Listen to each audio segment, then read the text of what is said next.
না খেলে মিস করবেন এত মজার একটি ভর্তার রেসিপি। ভর্তা বানানোর জন্য আমি এখানে সাদা বেগুন নিয়েছি। আসলে এটা কি বেগুন আমি সঠিক জানি না। তবে ভর্তা খেতে ভীষণ মজার হয়েছিল। বেগুনগুলো আমার একজন স্পেশাল মানুষ আমাকে খাওয়ার জন্য দিয়েছিল। ভর্তা করার জন্য প্রথমে বেগুনগুলো পরিষ্কার করে ধুয়ে মাঝখান দিয়ে কেটে ২ টুকরো করে নিয়েছি। এবার প্যানে দিয়ে ১ কাপের মতন পানি দিয়ে ২ কোয়া রসুন দিয়ে চুলায় বসিয়ে দিয়েছি। এখন ৫ মিনিট জাল করে সিদ্ধ করে নেব। বেগুন সিদ্ধ হয়ে গেছে, এখন এই চুলা থেকে নামিয়ে নেব। অল্প ঠান্ডা হলে বেগুন থেকে আমি খোসাগুলো ছাড়িয়ে নেব। এবার একটা প্যান চুলায় বসিয়ে এতে দিয়ে দিলাম সরিষার তেল। ভর্তার জন্য সরিষার তেলটাই পারফেক্ট হয়।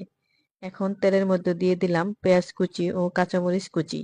এবার পেঁয়াজগুলো কিছুক্ষণ ভেজে নিয়ে দিয়ে দিব সামান্য পরিমাণ হলুদ গুঁড়া, স্বাদমতো লবণ এবং সিদ্ধ রসুন। এগুলা নেড়ে চেড়ে মিশিয়ে দিয়ে দিব খোসা ছাড়ানো বেগুনগুলো। কিছুক্ষণ নেড়ে চেড়ে মিশিয়ে দিয়ে দিলাম সামান্য পরিমাণ চাট মশলা এবং সামান্য পরিমাণ চিলি ফ্লেক্স। চাট মশলা দেওয়াতে খাবারের স্বাদ বেড়ে যায়। নেড়ে চেড়ে মিশিয়ে কিছুক্ষণ জাল করার পর পানি টেনে গেলে চুলা থেকে নামিয়ে নেব। এবার হয়ে গেল মজার বেগুনের এই ভর্তা। আপনারা চাইলে বানিয়ে খেতে পারেন। সকালবেলা গরম ভাতের সাথে এই ভর্তাটা খেতে ভীষণ মজার।